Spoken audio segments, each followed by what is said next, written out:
All right, friends, welcome to another episode of the Crosspolitic Countdown, of course, brought to you by Crosspolitic News, crosspoliticnews.com, crosspoliticnews.com. You see it on the bottom of the screen. I am Andrew Southwick, and today we are joined by Crosspolitic News contributor Justin Cochran, and we're going to have a conversation overall about influencers. And to start the conversation, well, before we get there, let's not be rude. It's been a little while. After all, it is the Christmas season. 'Tis the season.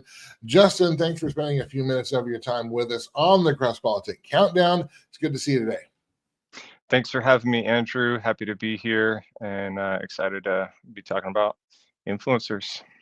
And we're talking about influencers because, Justin, you have an article up on crosspoliticnews.com right now, really listing and showing some influencers that would be worth spending our time seeing and learning from. And we're going to talk about some of those influencers here in the time that we have. But I want to start maybe with one of the most important influencers needed in America right now. And honestly, that's you and me, particularly the conservative, the Christian American voter.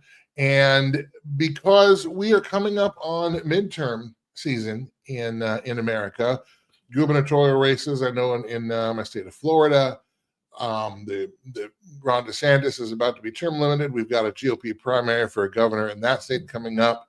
I believe it's August 18th to 26th, and that's also similar for many states around the country. There are House races, there are Senate races, and there are all kinds of signs right now that even the GOP and the DC GOP and the party apparatus thinks they might lose. You've got President Trump out on a tour touting the economy. You've got and trying to say that the economy is doing well. And then for some people it might be, but for many people it really isn't. There's a lot of paycheck to paycheck. There's a lot of paycheck to almost to paycheck happening right now. Spending stays at the same level as COVID, so on and so forth. And I think one of the reasons why, and we just saw, in fact, in was it Indiana or Tennessee? I believe it was Tennessee. They recently just had an election wherein the Republicans still held the seat because we had the Afton Bain, who hates America and hates Christians and apparently hates everybody else. At least that's what I'm told. But the margin of victory for Republicans was reduced from the 2024 election, which means you've got Democrats making gains. We saw Democrats sweep in Virginia a little bit ago with special elections there. And all signs are pointing to, not to mention Mamdani in New York. You've got another socialist as a mayor of Seattle. We are seeing the signs that, for whatever reason, the Republicans have succeeded once again to take wins that were once at their back and put them all in their face and demoralize their voting base. It's amazing. And we voted them in. We wanted to see people go to jail for COVID crimes, for Doge. We had all that dog and pony show. We saw Comey be indicted, but it looks like he's gonna be just fine. I guess he'll be going home soon. Big piece after big piece, it seems like we didn't get. We got a lot of executive orders, and some of those were good. Some of the different people feel differently about those, even within the conservative party. That's fine. But there is a palpable frustration on the Republican side. Part of the narrative is trying to say, well, Republicans are divided. It's the GOP versus MAGA, or all of a sudden, people that were on the mega coalition are now getting Trump derangement syndrome. And I don't think that's true. I think people are saying, I voted for Trump this time because I wanted certain things done, and those things are not getting done. Now we've got news out today that Trump is about to relax standards on marijuana. He's already done an executive order prohibiting the states from regulating AI for 10 years. This is something that actually conservatives across America fought against to keep out of the big, beautiful bill. And it also had reared its ugly head in other places, but now it's being forced through executive order. I'm sure that's going to end up in court, in a variety of different courts, et cetera, et cetera. But you're seeing this over and over again.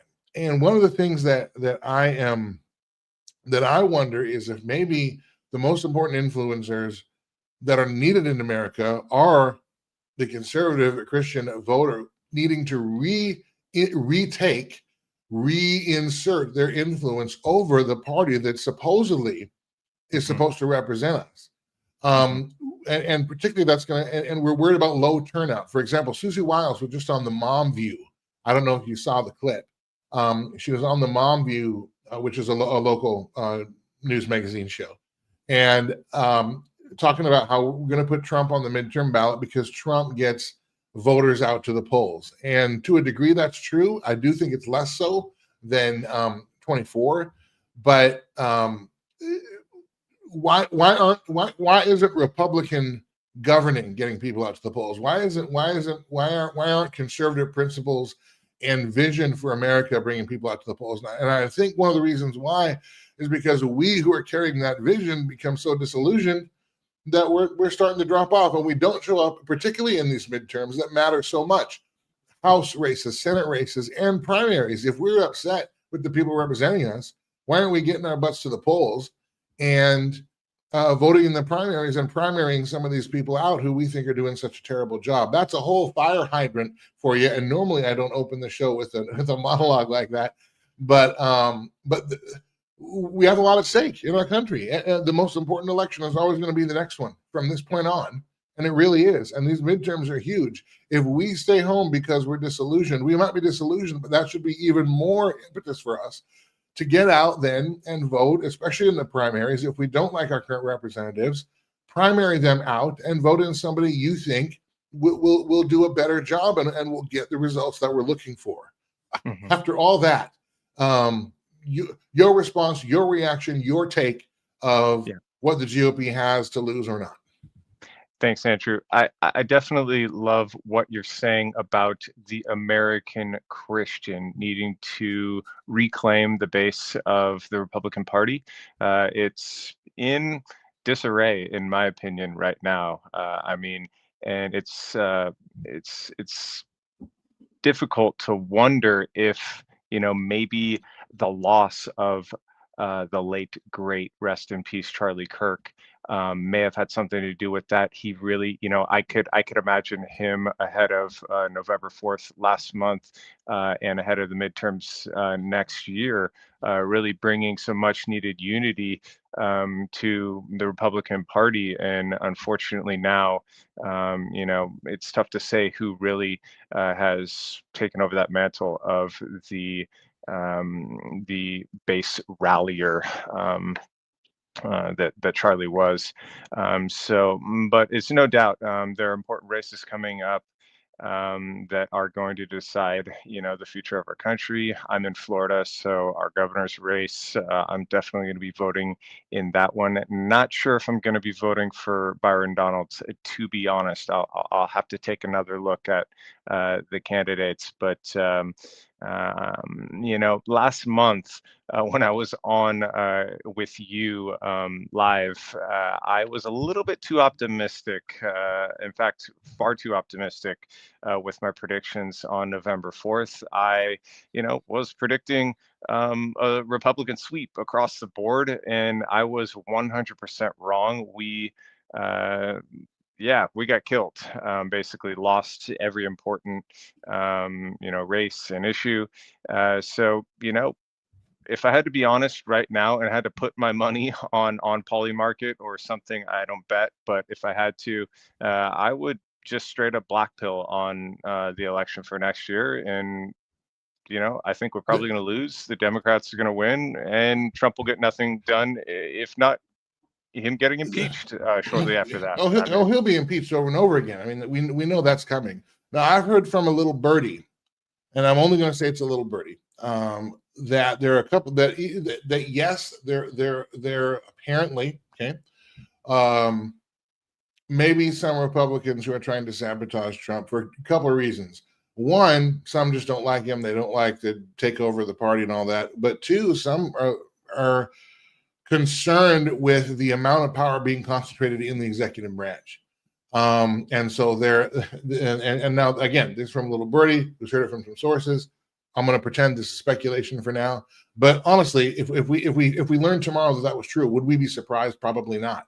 Indiana, Republicans voted with Democrats not to redistrict, which would have helped Republicans gain seats. That basically gives 2 more seats to the House. Now, I'm not really for redistricting at all because I think it's just legalize, vote tampering, but or rigging. That's my term, not that's not in a report. That's what I think, but nonetheless, that's part of it. But if I want to show you this too, well, I've got this on the screen. Let me see if I can bring this up. This is from X Beard Vet. Number of bills passed by Congress. Now, we got to be careful. It's not necessarily the amount of bills passed that makes a Congress effective. In fact, a lot of times they pass way too many and they're still not effective. But if you look, this goes back to Bush 41, and he certainly had the most bills in the late 80s, early 90s. Clinton, Obama, Bush. Trump had 96 in 2017. Otto Penn Biden, 122. But this year, only 5.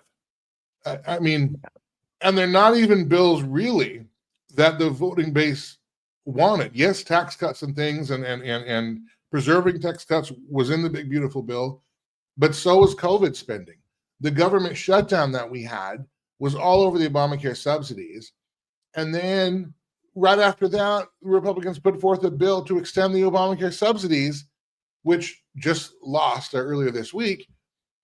But they've already indicated they're going to cave on that. So, I mean, what was all this for? What is any of this for? And I do think it's because we as conservatives, and particularly we as Christians, we've abdicated a lot of the influence we could have in culture because we've been told, well, whatever, Jesus is offensive, or keep your faith in your pews, in your buildings, or whatever. They told us to get out of the schools and we left. They told us to get out of the courts and we left. They told us to get out of the public square and we left. And look what's happened. And this is not about forcing everybody to become a Christian, but the influence that we do have makes communities better. This is true. Even famed atheist Richard Dawkins calls himself a cultural Christian and admits that the cultural influence of Christians in society makes society better. Yet because our culture says that we're too offensive, we've tried to water down Jesus and water down our message, and then in an effort to quote unquote win a hearing so they might hear us tell them about Jesus, we keep shutting up and moving further and further away and removing ourselves from culture. And I think we need to reassert ourselves, and not in a, again, I'm not talking about a trying to make a man-made theocracy in Christianity, but we certainly shouldn't be afraid to have our point of view, and to have our point of view be represented by some of the people who are supposed to represent us as Americans. Your thoughts? Yeah, I couldn't agree more. Christians definitely need to come in strong next year with local legislation rallying at the state level. If we can't get things done federally, our priority should be state to state, passing laws that are going to improve our communities and that are going to just align with the Christian viewpoint. But I'm not sure that's going to be enough to tip the scales in the election for next November. And then, of course, we're going to have shortly thereafter, or around that time next year, end of next year, presidential candidates lining up for the next presidential election, and ultimately I think something like, whether it's a war in Venezuela, hopefully not, or elsewhere, I think it's going to have to take some kind of unfortunate, unforeseen kind of black swan event to really supercharge Republicans toward a victory. At this point, I'm more optimistic about local Christians enacting change locally than maybe what the results will be on a national level, but we'll see. Last question on this, and then I do want to move to your article, because in as much as we might be lamenting our lack of influence and hopefully mobilizing some increased influence, there are some influencers worth paying attention to. Of course, the recent criticisms of Trump 2.0 is that it has been out of touch, both back in May and just a few days ago. President Trump said that, admitted that his tariffs would cause some short-term pain or whatever it might be. I think it might be long-term pain if that's going to be your sole economic policy, because it is a tax on consumers ultimately. Businesses can't absorb the higher costs for that long, and we know that because there's $12 billion going to farmers who are getting the pinch from the tariffs. That's why they're giving them money to offset that. But we're told we don't need $37 for our kids. They can just do 2 or 3. We don't need 2,000 pencils. We need 2 pencils. That messaging came from Donald Trump both in May and recently. That was, and that's how he's defending part of the tariffs effect both on higher prices and then which will also affect the supply chain, and there will be less for us to purchase, partly because it's more expensive to produce. So it's not I don't believe that's a misstatement. I think that's his real defense of that. But that seems so out of touch. Also, that kind of messaging, that's progressive messaging, isn't it? They're the ones that tell us how many weapons do you need? How big of a house do you need? How hot or cool do you need to keep your home? How big of a car or small of a car do you need? That's what they tell us. Why are we copying the same message and the same messaging tactics and really some of the governing policies as it's turning out in practice of those who carry a vision for America that we are trying to stop? Mm-hmm. Yeah, that's a great question. I think it's a negotiating strategy, to be honest. I don't think Trump is going to be following through with austerity measures across the board.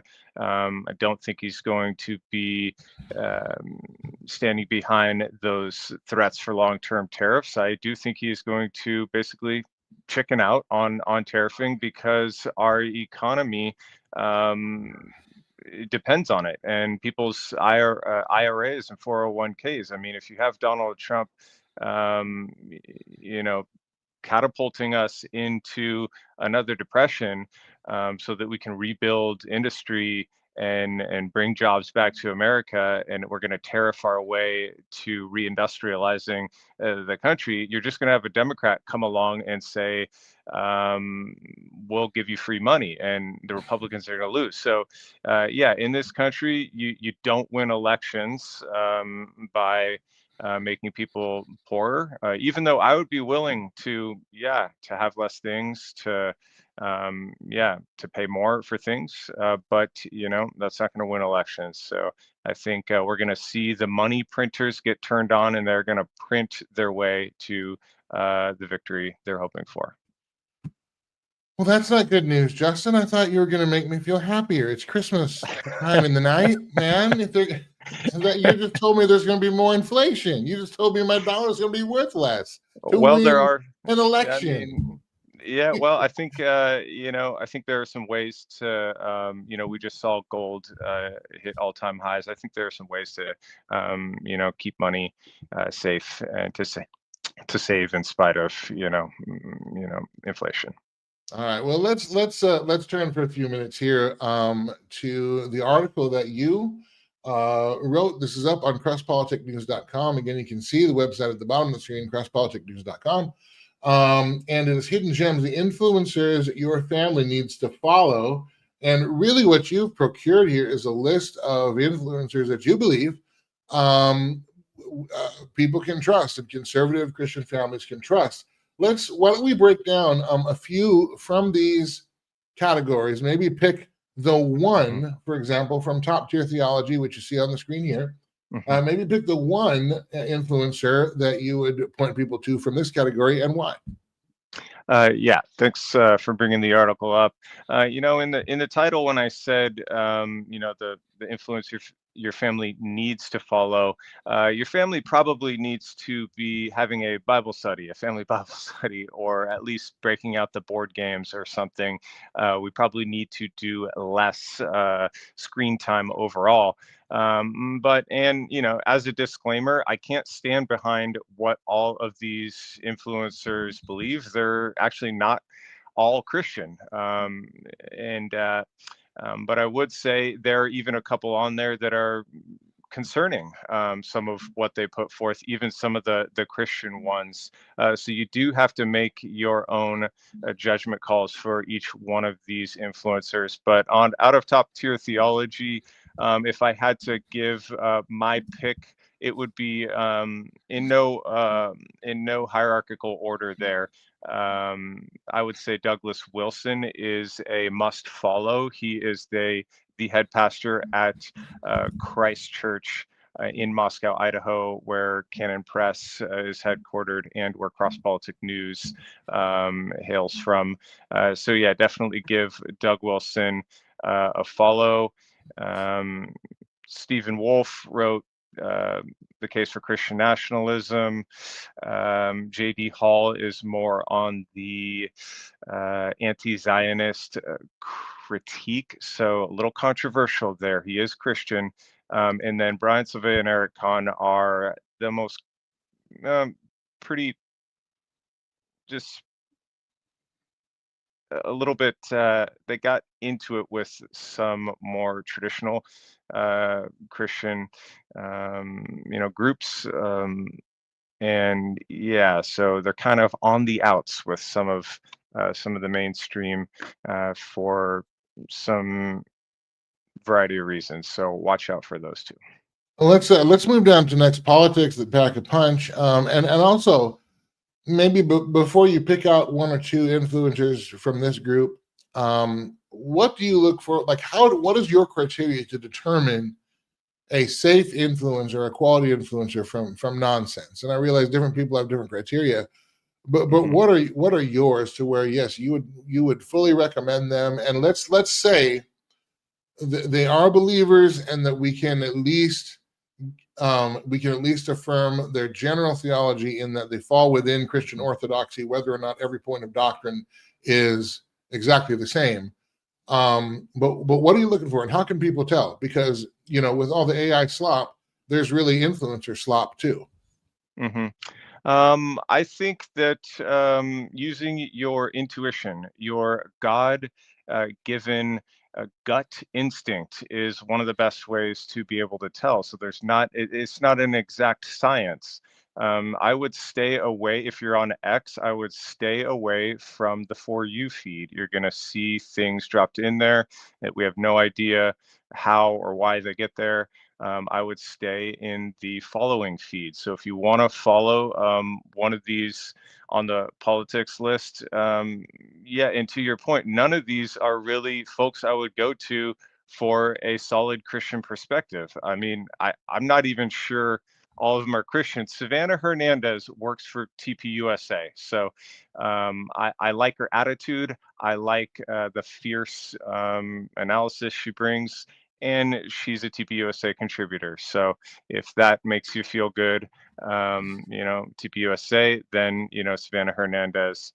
The others, are Alex Stein's more of a comedian. James O'Keefe is more of a hidden camera investigator.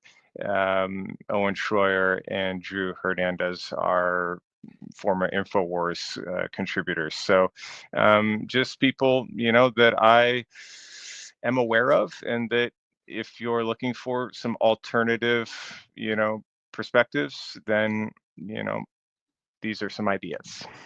All right. And as we look, I think we got enough time for a couple other categories. As we do, thanks to those of you who have been with us here on this episode. We see all your comments there. Rocker Rock, thanks for contributing here to the program today. He had mentioned in our earlier conversation about just the GOP's midterm chances that Dems are going to take it back unless the particular he puts a lot of it on MAGA, but he or she, I'll say. But that is true. Unless we're careful, unless we exert our influence back, we're going to give it right back. Agents of conspiracy. Now, obviously, conspiracy theory, and particularly in the age right now we have, or in the moment of Candace Owens and conspiracy theories, boy, do they sell. You mentioned buckle up, Grandma, because the status quo is going bye-bye. These accounts will snap you out of the matrix faster than you can say red pill. Let's for this one, because I want to get to at least two, this one, at least one more. Pick one. Tell us why we should check it out. Yeah, that's really tough. I would Not say, because you agree, but it yeah, might be worth being aware okay. of. Okay, I would say Ian Carroll is worth being aware of. He's controversial. I believe he is Christian, but if I had to pick one, the Misfit Patriot is intriguing to me. Not because I agree with him on everything, but he's kind of the anti-conspiracy guy in the sense that he thinks most of the time, a lot of the guys on this list, for example, think it's this conspiracy that Israel is behind everything. Ian Carroll, for example, whereas you have the Misfit Patriot who thinks Tucker Carlson is paid off by Qatar and that the Muslims are behind everything. So, I mean, there's a ditch on either side of the road. And so, the Misfit Patriot is an example of a guy who is conspiracy level theorizing in a different way than most of what you see. All right, last thing I'm gonna give you your not really dealer's choice, but player's choice here. We've got a Tales from the Crypto, long form fire for real, status quo, don't you know, and then blank. Which category you want me to focus on? You can highlight one of these. All right, let's go down to status quo. Status quo. All right. Yeah, these are the ones that you want to have on hand when it's family game night, and try not to bring up Candace Owens until after a few more rounds of Uno. But yeah, so these are examples of if you don't like conspiracies, if you don't really even like Donald Trump, and you would have rather had you long for the Mitt Romney era of Republicanism. These are the guys for you. David Bahnsen is kind of a financial guy, the son of the late theologian, where his work is available through Apologia Church in Arizona, where James White is a pastor. James White does a lot of debates. And then you've got Brian Hollyhand, which is is it Hollyhand? Yeah, Brylan Mhm. Hollyhand, who's the next wannabe Charlie Kirk. He loves Israel. If you love Israel, I love Israel, but maybe not as much as Brylan. He really takes it to the next level. And then you've got guys like J.D. Greer, who's the president of the biggest denomination in America, so SBC, and Neil Shenvi, his wingman, who will give you all that third way Tim Keller Kellerianism that you crave. So yeah, for the status quo, there you go. And then last but not blank, Jay Dyer is a bit of an anomaly. So check him out. All right. We are just about out of time here. Justin, thank you for being back with us. I look forward to more conversations with you. Before we go, and now Crosspolitic News, as you mentioned, are out of the Northwest. I'm originally from Seattle, spent my first, I won't say how many years there, but several, a great many, many a moon there. And so, I bleed blue. In fact, me and Justin Chartrey, who's the managing editor of Crosspolitic. We even did one of our Crosspolitic countdowns just on the Seattle Mariners and their playoffs when they were almost at the divisional round. And of course, this weekend, sporting news. The Seattle Seahawks play the Indianapolis Colts, and that what looked to be like a very exciting game on the calendar, and it still could be, because the Colts all of a sudden were 7-1, 8-2, something like that. They make a trade for Sauce Gardner from the Jets, giving up 2 first-round picks. Then all of a sudden they start getting injured. Everybody gets injured, and of course now Daniel Jones was already playing on a broken leg, tears his Achilles. He's done for the year, and but not only that, but their backups for Indianapolis are also injured, so they had to go looking for a quarterback. And don't you know, they found Philip Rivers. You remember Philip Rivers was with the Chargers for a while, ended Oh his wow. ended his career with the Colts. In fact, his last season with the Colts was a COVID year, 2020, and they went 11-5. So he did not end poorly, but he just came back. And I don't know if you know this, I have a picture. They just, because when you come back on the team, they take a new picture.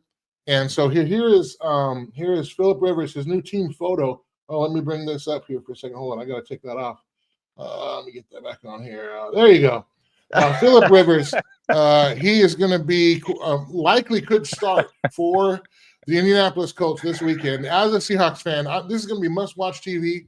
Yeah. And I'm looking forward to that because no matter what happens, it's going to be entertaining. Now, of course, I want the Seahawks to win because I care truly, madly, deeply. But nonetheless, I wanted to make sure to bring this breaking news. Phillip Rivers at Seattle, Sunday, 4:25. Well, check your local listings. Hopefully the auto pen is not going to be calling plays on Sunday. That would be very bad. That but, would be awesome. Story. When I actually turned 18, I moved from Northern California to San Diego, and I worked and lived right outside of Qualcomm Stadium. I was a huge Chargers fan back when Phillip Rivers was slinging the pigskin out to LaDainian Tomlinson and some other great players. So I actually Antonio wouldn't count Gates. out. Yeah. That's right. I wouldn't count out the Colts to make a run here with Phillip Rivers. Best of luck to your Seahawks. It's going to be a good matchup. Indeed. Okay. For Justin Cochran, I'm Andrew Southwick. Of course, this has been the Crosspolitic Countdown. Remember, check out Crosspolitic News. Crosspolitic News is all spelled out. Crosspoliticnews.com. You see that at the bottom of the screen for his article on influencers and really all the news and notes that you need to know. They're all there in Crosspolitic News. Thank you for being with us on this episode. We will, I think, what is this week? Next week. Is Christmas next week or 2 weeks? We'll be back next week, noon Eastern, 9 Pacific, right here on all of our social media pages. So thank you for being with us on this episode. Until next time, so long. Bye, guys. Thanks, Andrew. See ya.